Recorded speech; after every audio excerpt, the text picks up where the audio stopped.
елінде, ғажап тіліңде, атың озған азат күніңде.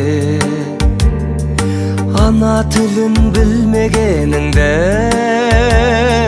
өз-өзіңді мазақ қылуде. Қазақты бірге, қазақтығың қазақ тіліңде, ғажап дініңде. Қазақ тілі бабамның тілі, баламның тілі, тілім барда адаммын тірі. Қазақ тілі әкемнің тілі, анамның тілі, оны білмеу маған күлкілі.